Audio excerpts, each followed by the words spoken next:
এই মুহূৰ্তত দিব লৈছে এটা ব্ৰেকিং নিউজ। প্ৰাক্তন মুখ্যমন্ত্ৰী ডক্টৰ ভূমিধৰ বৰ্মনৰ দেহাৱসান, তিনিদিনীয়াকৈ ৰাজ্যিক শোক ঘোষণা। দেওবাৰে অৰ্থাৎ যোৱাকালি সন্ধিয়াই শেষ নিশ্বাস ত্যাগ কৰে প্ৰাক্তন মুখ্যমন্ত্ৰী ডক্টৰ ভূমিধৰ বৰ্মনে। তেওঁৰ প্ৰতি শ্ৰদ্ধা জনাই অসম চৰকাৰে তিনিদিনীয়াকৈ ৰাজ্যিক শোক ঘোষণা কৰিছে। এই সময়ছোৱাত ৰাষ্ট্ৰীয় পতাকা নিয়মীয়াকৈ উত্তোলন কৰা কাৰ্যালয়সমূহত হাফ মাষ্ট কৰা হ'ব তিৰংগা। ৰাজ্যিক মৰ্যাদাৰে শেষ বিদায় জনোৱা হ'ব প্ৰাক্তন মুখ্যমন্ত্ৰীগৰাকীক।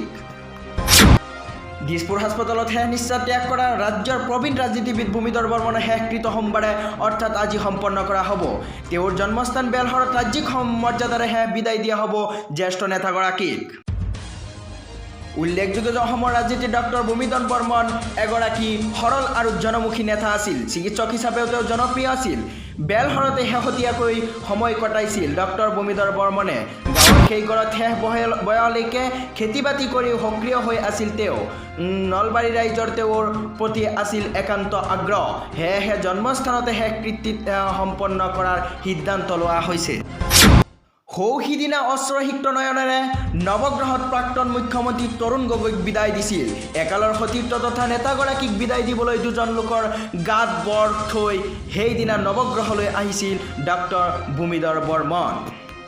তেওঁৰ চকুতো আছিল চকুপানী, কিন্তু তেওঁ বাস্তৱত উপলব্ধি কৰি কৈছিল, জন্ম হ'লেতো মৃত্যু হ'বই, সেয়া আৱশ্যম্বী। এই পৃথিৱীত আমি কেৱল আলহী, সময় হ'লে যাবই লাগিব। প্ৰাক্তন মুখ্যমন্ত্ৰী তৰুণ গগৈ বিয়োগৰ সন্দৰ্ভত এনেদৰে প্ৰতিক্ৰিয়া ব্যক্ত কৰা ৰাজ্যৰ প্ৰবীণ ৰাজনীতিবিদ ভূমিধৰ বৰ্মনেও সেই বাট ল'লে। দীৰ্ঘদিন ধৰি বাৰ্ধক্যজনিত কাৰণত অসুস্থ হৈ থকা অসমৰ প্ৰাক্তন মুখ্যমন্ত্ৰী ডক্টৰ ভূমিধৰ বৰ্মনে 18 এপ্ৰিল 2021 অৰ্থাৎ দেওবাৰে দিছপুৰ হাস্পতালত শেষ নিশ্বাস ত্যাগ কৰিলে। সন্ধিয়া 6:20 বজাত শেষ নিশ্বাস ত্যাগ কৰা ভূমিধৰ বৰ্মনৰ জন্ম হৈছিল 1931 চনৰ 10 ডিচেম্বৰত। ৰাজ্যৰ ৰাজনীতিত এদিন অতি গুৰুত্বপূৰ্ণ ভূমিকা পালন কৰা ডক্টৰ ভূমিধৰ বৰ্মন আছিল অসমৰ ৰাজনীতিত এগৰাকী অভিজ্ঞ ব্যক্তি। 1996 চনৰ 22 এপ্ৰিলৰ পৰা 1996 চনৰ 14 মেলৈকে অসমৰ মুখ্যমন্ত্ৰীৰ আসনতো অধিষ্ঠিত হৈ আছিল তেওঁ। আৰু তেওঁ অসম বিধানসভালৈ 7বাৰকৈ নিৰ্বাচিত হোৱা ডক্টৰ ভূমিধৰ বৰ্মনে প্ৰথম 1967 চনত অসম বিধানসভালৈ নিৰ্বাচিত হৈছিল। ভাৰতীয় জাতীয় কংগ্ৰেছৰ এজন উল্লেখযোগ্য নেতা আছিল ডক্টৰ ভূমিধৰ বৰ্মন। নলবাৰী জিলাৰ বেলশৰত জন্মগ্ৰহণ কৰা ডক্টৰ ভূমিধৰ বৰ্মনৰ পিতাৰ নাম আছিল বকতৰাম বৰ্মন আৰু মাতৃৰ নাম আছিল মিঠুপ্ৰিয়া বৰ্মন। বেলশৰতে প্ৰাথমিক শিক্ষা গ্ৰহণ কৰি ডক্টৰ ভূমিধৰ বৰ্মনে 1955 চনত টিহু হাইস্কুলৰ পৰা দ্বিতীয় বিভাগত প্ৰৱেশ শিক্ষা পৰীক্ষাত উত্তীৰ্ণ হৈছিল। 1953 চনত তেওঁ কটন কলেজৰ পৰা ISC পৰীক্ষাত উত্তীৰ্ণ হৈ ডিব্ৰুগড়ত থকা অসম চিকিৎসা মহাবিদ্যালয়ত নামভৰ্তি কৰিছিল।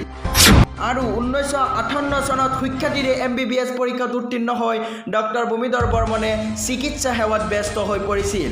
MBBS পাছ কৰি আহিয়েই তেওঁ প্ৰথম বেলশৰত এটা ব্যক্তিগত চিকিৎসা সেৱা কেন্দ্ৰ খুলি ৰোগীক চোৱা চিতা কৰিছিল। আৰু 1963 চনত তেওঁ চৰকাৰী চাকৰিত যোগদান কৰে।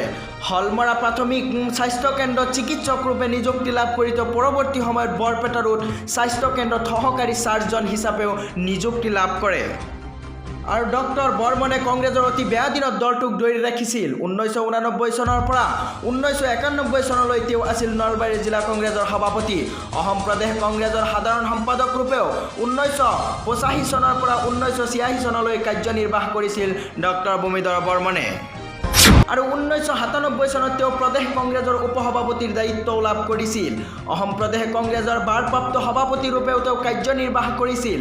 1978 চনত টিহুত অনুষ্ঠিত হোৱা অসম সাহিত্য সভা অভ্যৰ্থনা সম কমিটিৰ সভাপতি আছিল ডক্টৰ ভূমিধৰ বৰ্মন। আৰু 1961 চনত ডক্টৰ ভূমিধৰ বৰ্মনে বিবাহপাশত আবদ্ধ হয়। ডক্টৰ বৰ্মনে প্ৰথমে এজন সুচিকিৎসক ৰূপে খ্যাতি অৰ্জিছিল বেলশৰত।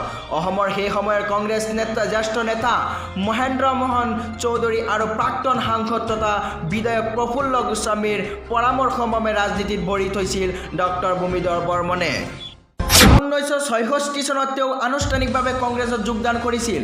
1967 চনত তেওঁ পশ্চিম নলবাৰীৰ পৰা বিধানসভালৈ নিৰ্বাচিত হৈছিল।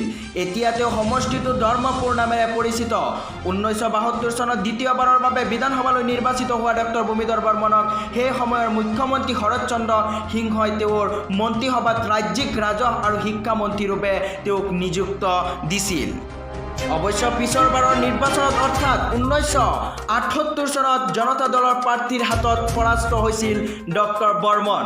1983 চনত ধৰ্মপুৰ সমষ্টিৰ পৰা পুনৰ অসম বিধানসভালৈ নিৰ্বাচিত হৈ সেইবাৰ তেওঁ শিক্ষা, স্বাস্থ্য আৰু পৰিয়াল আৰু পঞ্চায়ত বিভাগৰ মন্ত্ৰীত্ব লাভ কৰিছিল। আৰু 1985 চনৰ নিৰ্বাচনত অসম গণ পৰিষদৰ প্ৰাৰ্থীৰ হাতত পৰাস্ত হৈছিল ডক্টৰ বৰ্মন। ইয়াৰ পাছত 1991 চনত তেওঁ বৰক্ষেত্ৰী সমষ্টিৰ পৰা প্ৰতিদ্বন্দ্বিতা কৰে।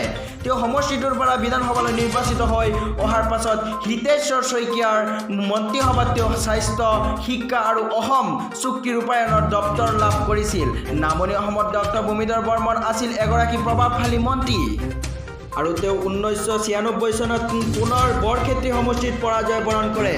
2001 চনত পুনৰ বিধানসভালৈ নিৰ্বাচিত হৈ তৰুণ গগৈৰ প্ৰথমটো কাৰ্যকালত স্বাস্থ্য, পঞ্চায়ত আৰু গ্ৰাম উন্নয়ন দপ্তৰৰ মন্ত্ৰীৰূপে কাৰ্যনিৰ্বাহ কৰিছিল ডক্টৰ বৰ্মনে। পৰৱৰ্তী সময়ত তেওঁ ৰাজহ দপ্তৰো চম্ভালিছিল তৰুণ গগৈৰ মন্ত্ৰীসভাত। সহজ সৰল আৰু সাধাৰণ ৰূপে জীৱন নিৰ্বাহ কৰা ডক্টৰ ভূমিধৰ বৰ্মন আছিল এগৰাকী সৰ্বৰসী ব্যক্তি।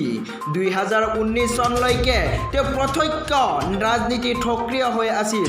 অসমৰ ৰাজনীতিত তেওঁ আছিল এজন প্ৰভাৱশালী ব্যক্তি। কেইবাবাৰো তেওঁৰ ওপৰত চলিছিল প্ৰাণঘাতী আক্ৰমণ। সৌভাগ্যক্ৰমে ৰক্ষা পৰিছিল ডক্টৰ বৰ্মন। উপস্থিত বুদ্ধিৰ বাবে ৰক্ষা পৰিছিল এইগৰাকী ৰাজনীতিবিদ। ৰাজনীতিত সক্ৰিয় হৈ থকালৈকে তেওঁ গুৰুত্বপূৰ্ণ দায়িত্ব গ্ৰহণ কৰিব লগা হৈছিল।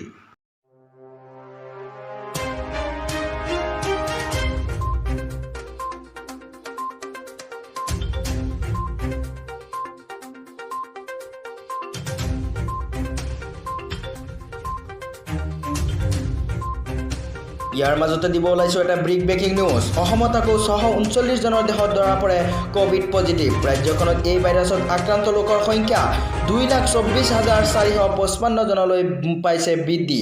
দেওবাৰে সন্ধিয়া শেষ নিশ্বাস ত্যাগ কৰে প্ৰাক্তন মুখ্যমন্ত্ৰী ডক্টৰ ভূমিধৰ বৰ্মনে। তেওঁৰ প্ৰতি শ্ৰদ্ধা জনাই অসম চৰকাৰে 3 দিনীয়াকৈ ৰাজ্যিক শোক ঘোষণা কৰিছে। প্ৰতিদিনে ৰাজ্যত বৃদ্ধি পাবলৈ ধৰিছে কৰোনাৰ সংক্ৰমণ, যাৰ প্ৰতি দৃষ্টি ৰাখি কামৰূপ মহানগৰ জিলা প্ৰশাসনে লৈছে এক গুৰুত্বপূৰ্ণ সিদ্ধান্ত। চৰকাৰী আৰু বেচৰকাৰী সকলো প্ৰাথমিক বিদ্যালয় অৰ্থাৎ 5ম শ্ৰেণীলৈকে থাকিব বন্ধ। JEE মেইন পৰীক্ষা স্থগিত। কেন্দ্ৰীয় শিক্ষামন্ত্ৰীয়ে কৰিলে এই ঘোষণা। এপ্ৰিলৰ 27, 28 আৰু 30 তাৰিখে হ'ব লগা আছিল এই পৰীক্ষাসমূহ পুনৰ পৰীক্ষা অনুষ্ঠিত হোৱা 15 দিনৰ আগত ঘোষণা কৰিব কেন্দ্ৰই।